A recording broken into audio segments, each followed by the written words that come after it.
요한복음은 21장으로 구성되어져 있습니다. 요한복음은 크게 두 부분으로 전반부, 후반부로 나눌 수 있습니다.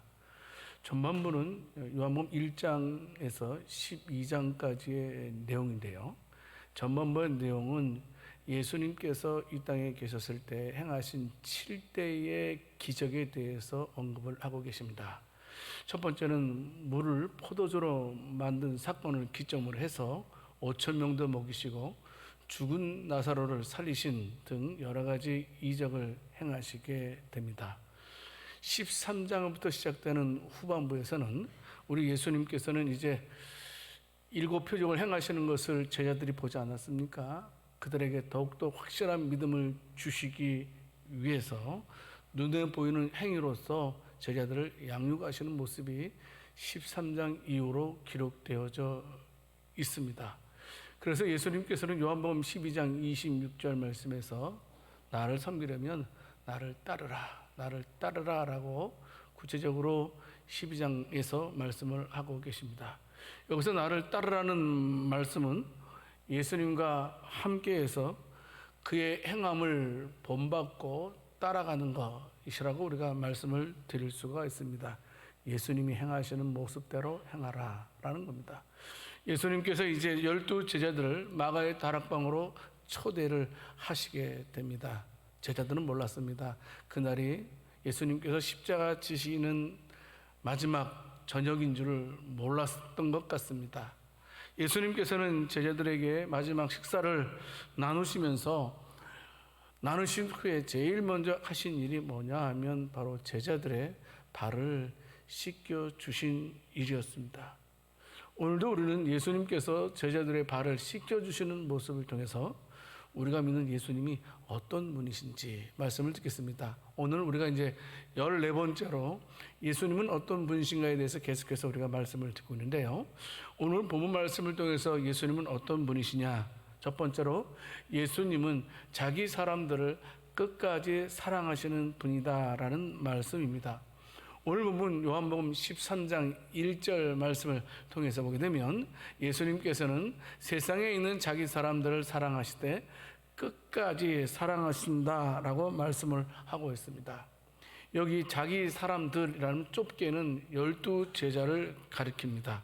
넓게는 예수님께서 부르신 당신의 사람들, 좀 쉽게 말씀드리면 예수 믿는 저와 여러분들을 가리키는 말입니다. 여러분, 그래도 우리가 이 시간 살펴볼 것은 예수님께서 자기 백성들, 제자들을 끝까지 사랑해 주신다라고 말씀하셨습니다. 여러분, 그럴 때 제자들의 모습은 어떻습니까? 예수님께서 십자가에 죽으시기 전입니다.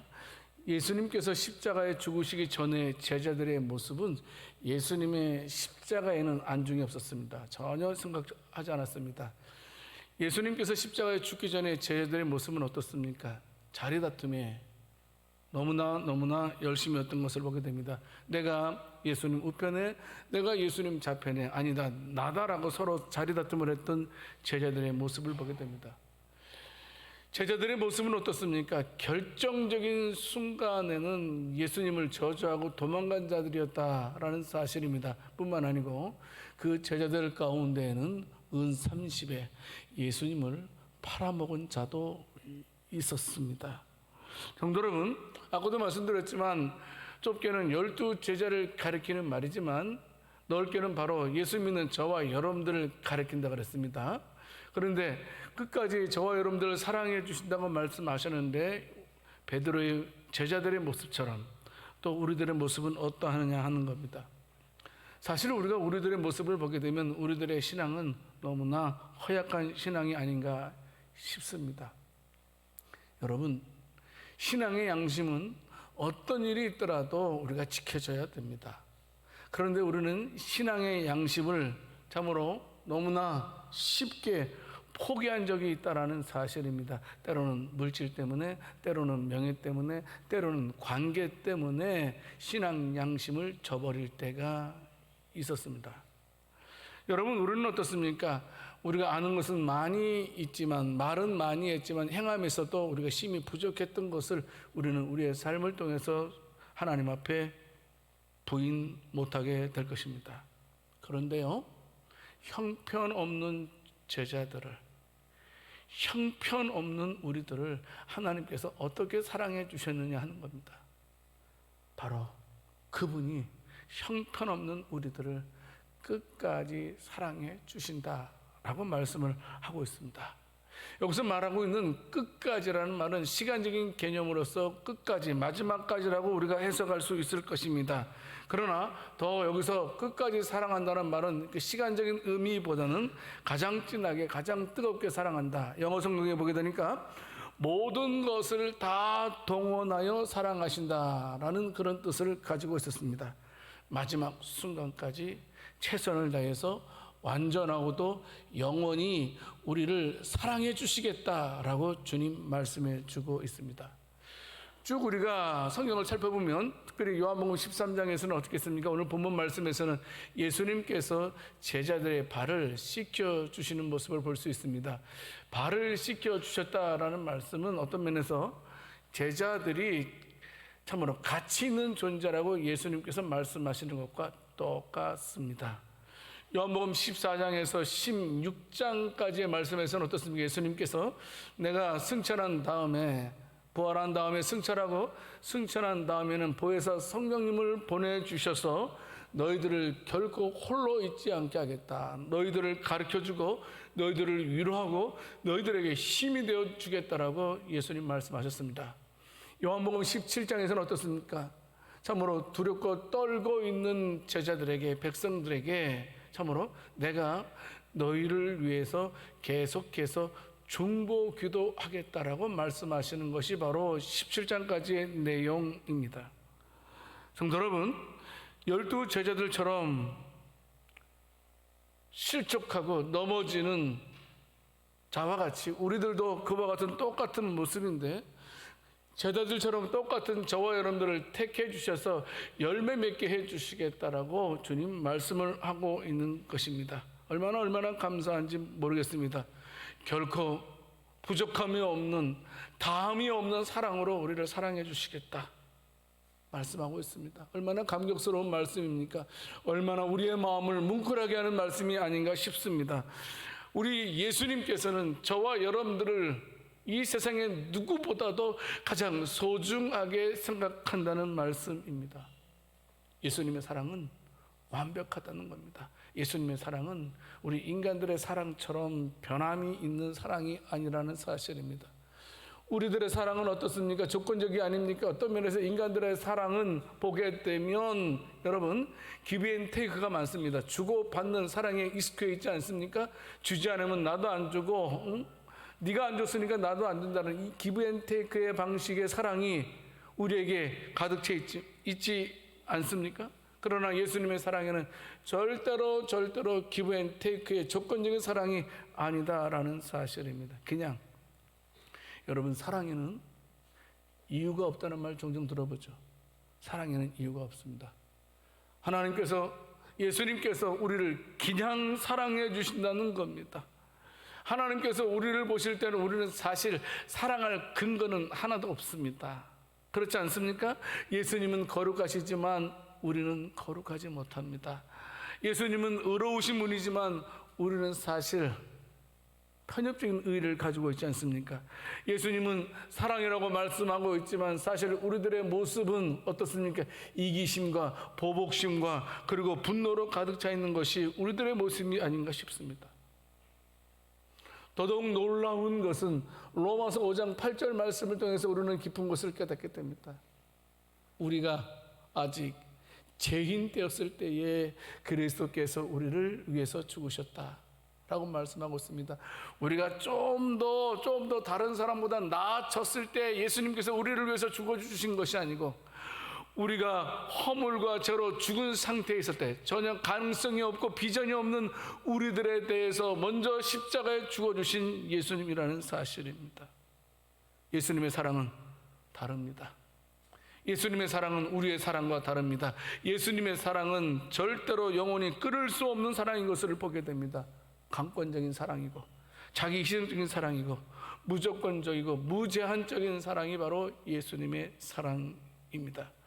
어떤 일이 있더라도 예수님께서는 자기 사람들에 대해서, 자기 백성들에 대해서는 끝까지 사랑해 주시는 것을 우리는 알게 됩니다. 여러분, 그런데 성경은 예수님께서 우리를 사랑하신다라고 말씀하고 있지만 우리의 심령이 둔해서 예수님이 우리를 사랑한다는 것을 깨닫지 못할 때가 많이 있습니다. 성경의 수많은 사람들도 그렇습니다. 예수님께서 사랑하신다라고 말씀하셨지만 그 사랑을 깨닫지 못한 자들이 바로 제자들도 그렇지 않았습니까? 요한복음을 기록한 사도 요한도 마찬가지입니다. 예수님께서 십자가에 죽기 전에는 어떻습니까?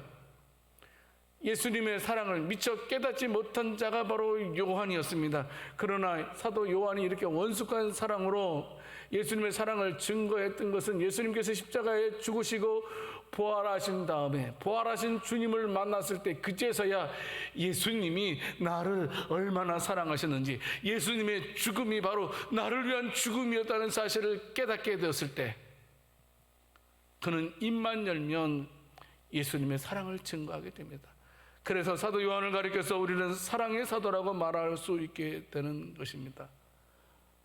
성도 여러분, 우리가 어린아이와 같은 신앙에 있을 때에는 전혀 예수님의 사랑을 깨달을 수가 없습니다. 여러분, 자녀들도 언제 부모의 사랑을 깨닫습니까? 우리가 자녀를 길러보지만 자녀들이 어렸을 때부터 부모의 사랑을 깨닫는 것이 아닙니다. 물론 어렸을 때부터도 부모의 사랑을 깨닫고 부모에게 효도하는 자녀들도 있는 건 사실입니다.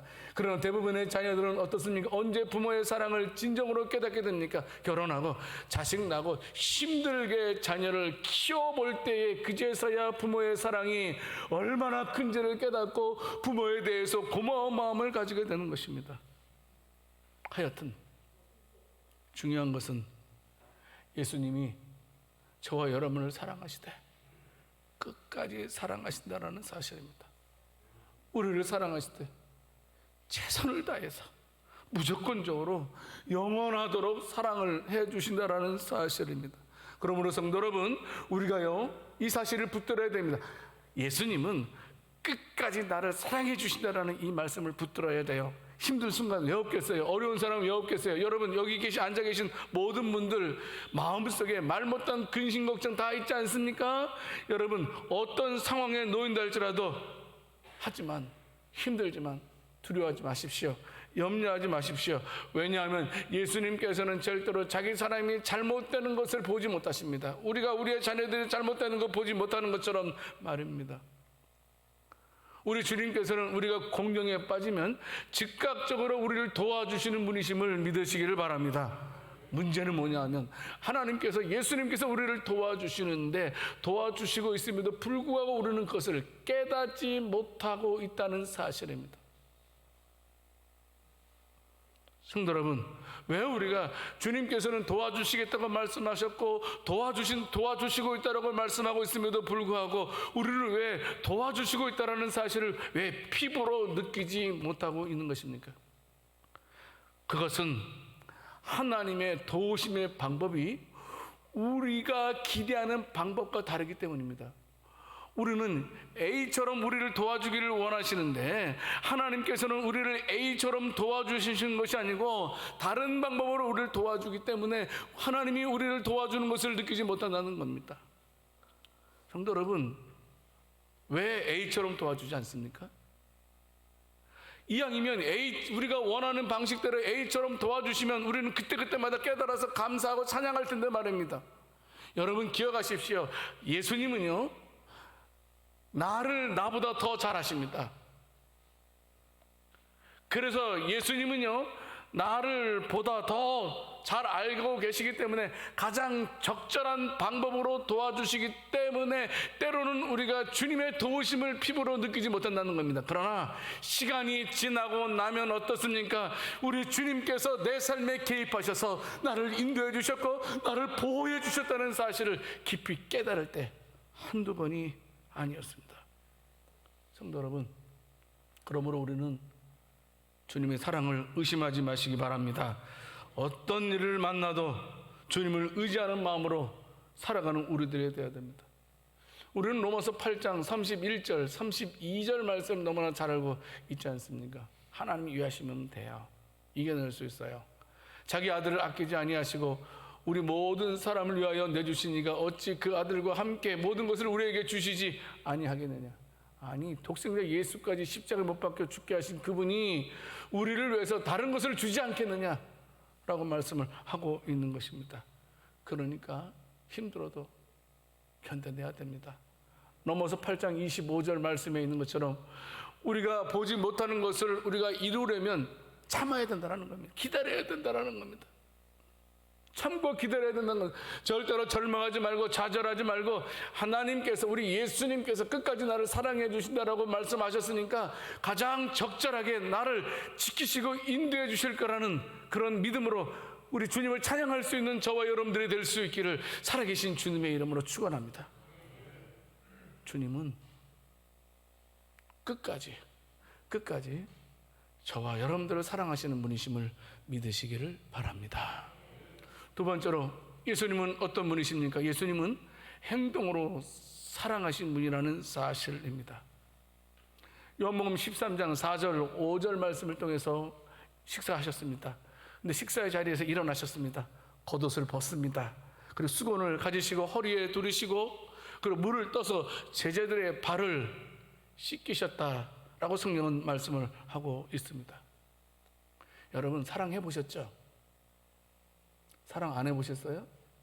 여러분, 사랑해보면 어떻습니까? 사랑하면요 막 주고 싶어요. 이것도 주고 싶고 저것도 주고 싶습니다. 진정한 사랑은 몸으로 그리고 행동으로 나타난다는 사실입니다. 사랑하는 사람을 위해서라면 무엇인가를 행동으로 나타내 보여주고 싶습니다. 그렇지 않습니까? 그래서 말로 하는 사랑은 은과 같은 사랑이요, 행동으로 하는 사랑은 금과 같은 사랑이다라는 말도 있습니다. 그래서 예수님은 식탁의 자리에서 머물러 있을 수가 없었습니다. 자리에서 일어나셨습니다. 제자들의 발을 씻기셨습니다. 예수님의 손은 어떤 손입니까? 거룩한 손입니다. 제자들의 발은 어떤 발입니까? 더럽고 추한 발이었습니다. 거룩하신 손으로 더러운 발을 씻어주시는 예수님. 왜? 사랑하셨기 때문입니다. 몸소 행동으로 사랑하셨습니다. 형제 사랑은요, 요한일서 3장 17절 말씀을 통해서 보게 되면 구체적으로 나타나게 되어 있다고 합니다. 형제의 궁핍함을 보고도 도와줄 마음을 닫으면 하나님의 사랑이 그 속에 어찌 있겠느냐, 이렇게 말씀하고 있습니다. 사도 요한이 말하는 사랑은요, 여러분 절대로 추상적이지 않다는 겁니다. 사도 요한이 말하는 사랑은요, 동사입니다. 움직이는 겁니다. 움직일 동, 움직이는 것, 행동으로 나타나는 것이 사랑이지 생각으로만 하는 것, 말로만 하는 것이 사랑이 아니라는 사실입니다. 행동이 없는 사랑은 단순하게 공허한 개념의 사랑에 불과하다는 사실입니다. 사랑은요, 예수님처럼 행동이 있어야 되는데요, 탈무드라는 책이 있어요. 여러분 서점에 가면 탈무드라는 책을 또 이렇게 구입할 수 있는데요, 그 탈무드에 이런 내용이 기록되어져 있습니다. 이스라엘에 두 형제가 살고 있었습니다. 형은 결혼을 하고 동생은 아직 독신이었습니다.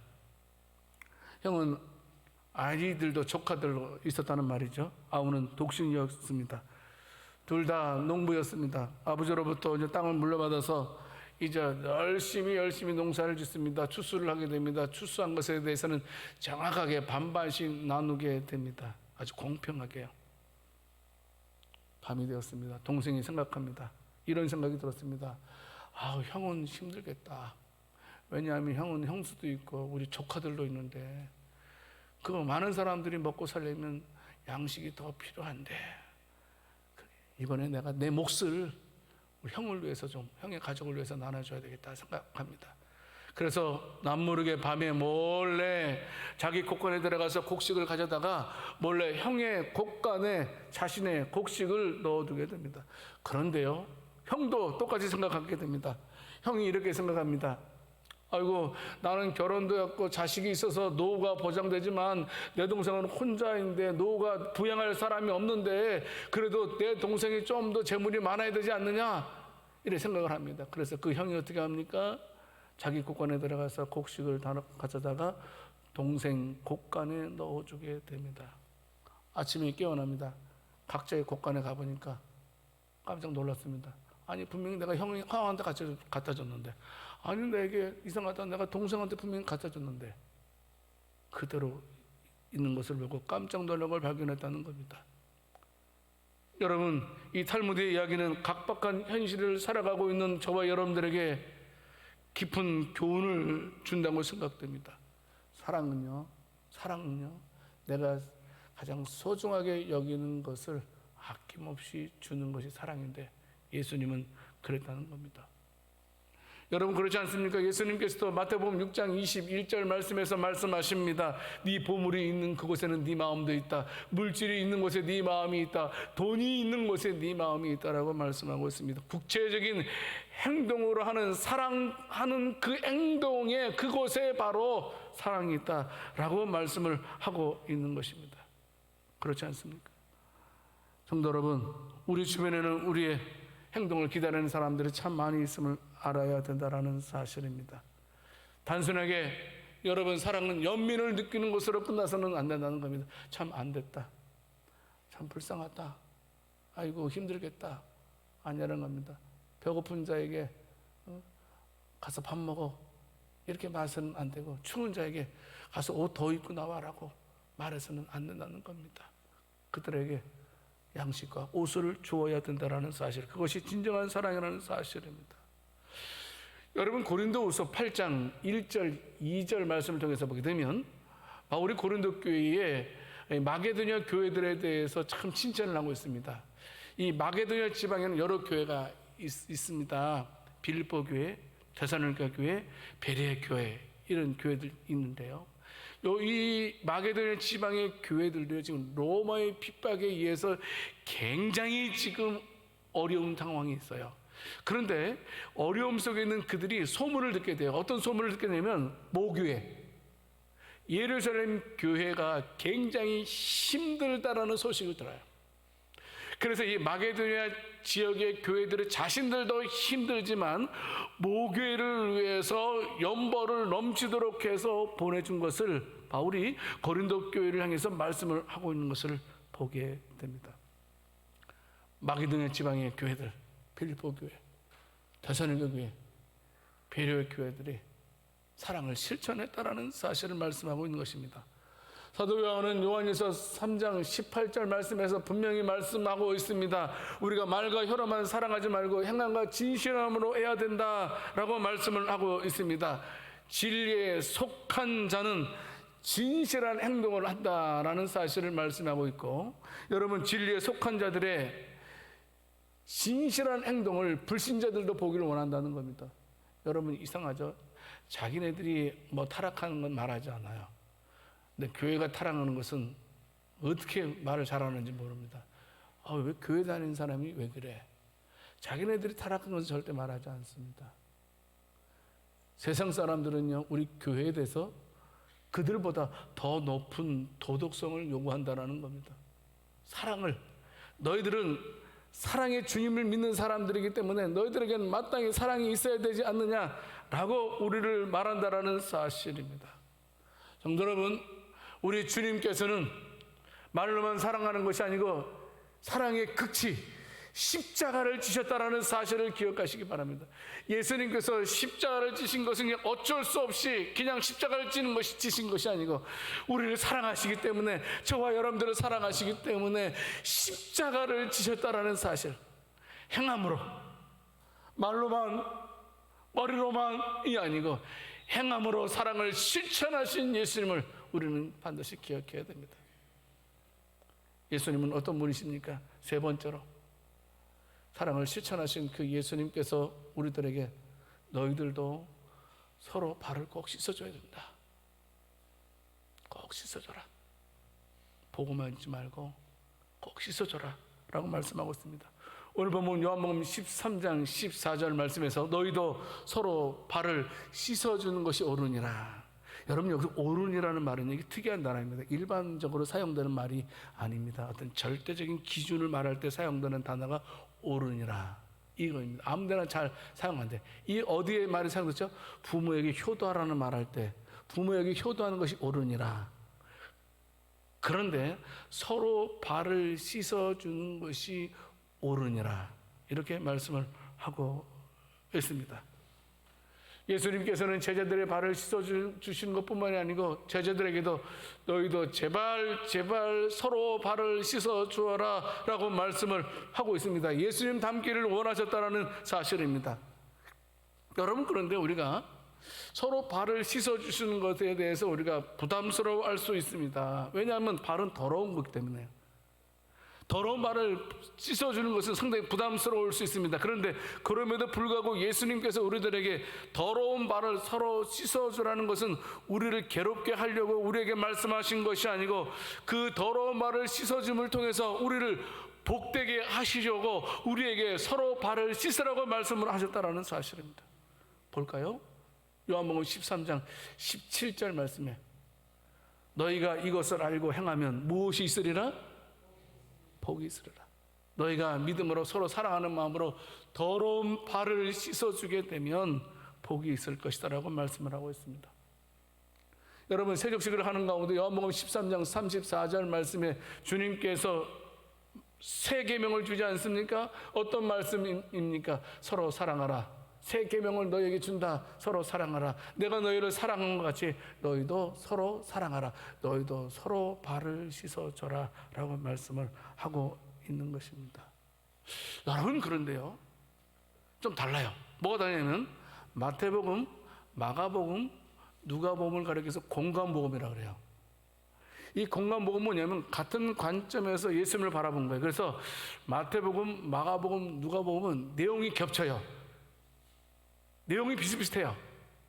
근데 요한복음은 공감복음에 들어가지 않아요. 사복음서라고 그러죠. 그래서 이 공감복음과 요한복음에 대해서 예수님의 그 잡히시기 전날 밤이 내용이 달라요. 이 공감복음에서는 마태복음, 마가복음, 요한복음에서는 이제 성찬에 대해서 말씀을 하고 있어요. 그런데 요한복음에서는 성찬에 대해서 말씀하고 있지 않고 세족식에 대해서, 섬김에 대해서 말씀하고 있는 것이 특징이라는 사실입니다. 여러분, 예수님 성찬을 통해서 뭐라고 말씀하고 있습니까? 떡을 주시면서 이는 내 살이다, 잔을 주면서 이는 내 피다 라고 말씀을 하시지 않습니까? 그 내용이 바로 공감복음의 내용인데 요한복음에서는 발을 씻어줘야 된다. 성도 여러분, 이것은 중요한 의미를 가지고 있습니다. 공감복음과 요한복음을 갖다가 복합적으로 우리가 보게 되면 우리가 교훈을 얻는데 무슨 말씀이냐면 너희는 항상 성찬을 거행하라, 성찬을 기념하라 이렇게 말씀하는 내용과 너희는 항상 발을 씻어줘라는 말씀이 같이 간다는 겁니다. 너무나 중요하다는 겁니다. 여러분, 우리가 성찬은 뭡니까? 우리의 구원자이신 예수님과 연합한다는 의미입니다. 성찬은 굉장히 중요한 겁니다. 그런데 여러분, 우리가 발을 씻는다는 말은 무슨 말입니까? 성찬을 통해서 예수님과 연합된 자는 우리는 항상 서로의 발을 씻어줘야 된다라는 사실을 말씀하고 있는 겁니다. 여러분, 성찬이 얼마나 중요합니까? 성찬은 중요한 겁니다. 성찬식은 굉장히 중요한 겁니다. 그런데 성찬식만큼 중요한 것이 더러운 서로의 발을 씻어주는 거라는 겁니다. 숙제입니다. 절대로 분리되는 것이 아니라는 겁니다. 우리는 성찬에 대해서는 거룩하게 관여하지만 성도들의 더러운 발을 씻어주는 것에 대해서는 우리가 얼마나 거리낌이 있었습니까? 여러분, 우리가 성찬식을 할 때는 우리가 얼마나 거룩하게 참여했습니까? 그런데 성찬식을 끝난 다음에는 우리가 얼마나 많은 사람들과 싸우고 우리가 으르렁거렸는지 우리는 모릅니다.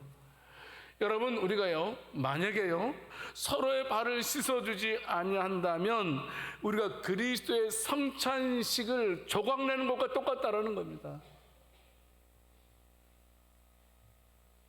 그리스도의 성찬은 우리가 만홀히 여기는 것과 똑같다라는 사실입니다. 우리가 성찬식을 거룩하게 거행한다면 또한 우리는 성도들의 발을 씻어주는 일에도 거룩하게 생각을 해야 된다는 겁니다. 성찬식을 통해서 새 언약의 백성이 되는 거고 이웃의 발을 씻겨줌을 통해서 우리는 새 계명의 실천자들이 된다라는 사실입니다. 여러분, 사도 요한이 말하죠. 요한일서 4장 21절 말씀에서 우리가 이 계명을 주께 받았다. 이 계명이 뭡니까? 하나님을 사랑하는 자는 또한 그 형제를 사랑해야 된다는 계명입니다. 근데 계명이라는 말은요, 숨은 단어가 있어요. 뭡니까? 순종이라는 단어입니다. 순종. 이거는 뭐 옵션이 아니에요. 하고 싶으면 하고, 하기 싫을 땐 안 해도 되는 그런 옵션이 아니에요. 반드시 해야 될 거예요. 그것이 뭐예요? 네가 하나님을 사랑하던 형제를 사랑하라는 겁니다. 미워하지 말라라는 겁니다. 미워하지 말라라. 그리스도의 가르침에, 사랑하라는 가르침에 복종하라라는 사실입니다. 성도 여러분, 우리가 형제를 사랑하지 않으면서 하나님 앞에 나오는 자들을 향해서 하나님께서는 이사야서 1장 12절에서 14절에서 어떻게 말씀하고 있습니까? 같이 한번 우리가 또박또박 같이 한번 읽어보도록 하겠습니다. 너희가 내 앞에 보이려 오니 이것을 누가 너희에게 요구하였느냐? 내 마당만 밟을 뿐이라. 헛된 재물을 다시 가져오지 말라. 분양은 내가 가증히 여기는 바요, 월삭과 안식일과 대로 모이는 것도 그러하니 성회로 아울러 악을 행하는 것을 내가 견디지 못하겠노라. 내 마음이 너희의 월삭과 정한 절기를 싫어하나니 그것이 내게 무거운 짐이라 내가 지기를 권비하였느니라. 아멘. 여기서 쉽게 풀이해드릴게요. 여러분, 하나님께서 가장 기뻐하시는 예배입니다. 제사입니다. 제사예요, 제사. 그런데 지금 이 말씀은 제사를 거부하고 있는 내용이에요.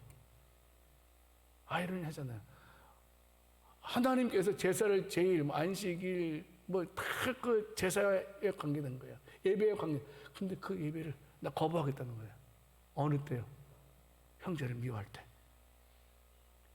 형제를 미워하고 너희가 어떤 흠없는 일년된 양을 가지고 온다 할지라도 나 받지 않겠다.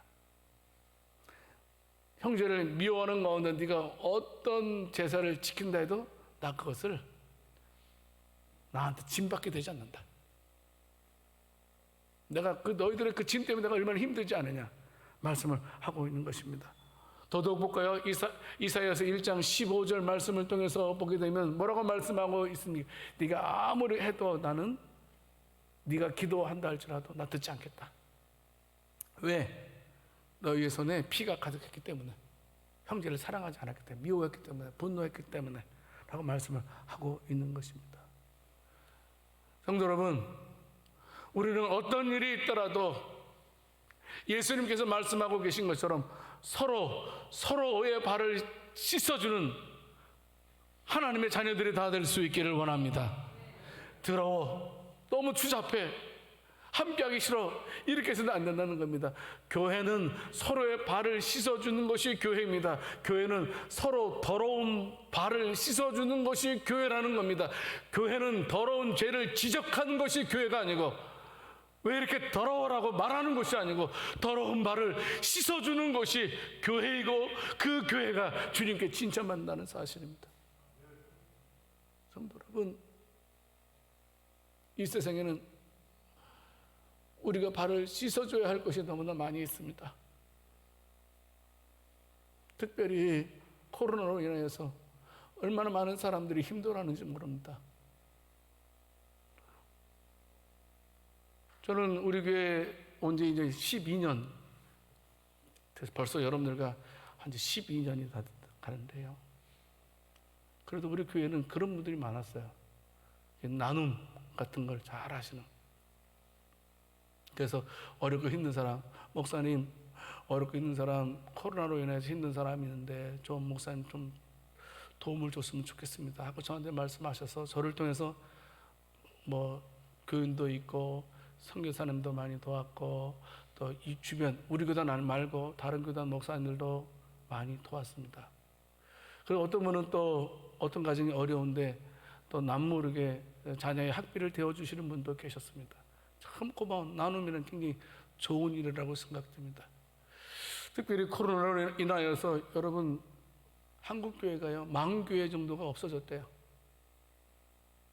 얼마나 어려우면. 지금 생존해 있는 교회들도 얼마나 힘든지 모릅니다. 여러분, 우리가 힘든 교회의 발을 씻어줘야 됩니다. 힘든 교인의 발을 씻어줘야 되는 것처럼 힘든 교회의 발을 씻어줄 때 주님께서 기뻐하십니다. 주님께서 바라는 일이고 그것이 주님께 영광이 되는 일이라는 사실입니다. 말씀을 맺겠습니다. 주님은 절대 우리를 포기하지 않습니다. 끝까지 우리를 사랑해 주시는 분이시고 행동으로 보여주셨던 것처럼 행동으로 우리가 사랑하기를 원한다는 사실을 명심하고 우리 양주 새송교회는 서로 발을 씻어주는 그런 살아있는 교회가 돼서 주님께 인정받는 교회가 될 수 있기를 살아계신 주님의 이름으로 축원합니다. 아멘. 하나님 아버지, 우리 교회는 북한 동포들의 발을 씻어줄 수 있는 교회 되기를 원합니다. 하나님, 우리 교회는 어려움을 당하는 교인들의 발을 씻어주는 교회 되기를 원합니다. 하나님, 우리 교회는 어려움 속에 있는 교회들의 발을 씻어주는 교회 되기를 원합니다. 어떤 일이 있더라도 주님의 기쁨 되기를 원하옵고 우리 주 예수 그리스도 이름으로 기도드립니다. 아멘.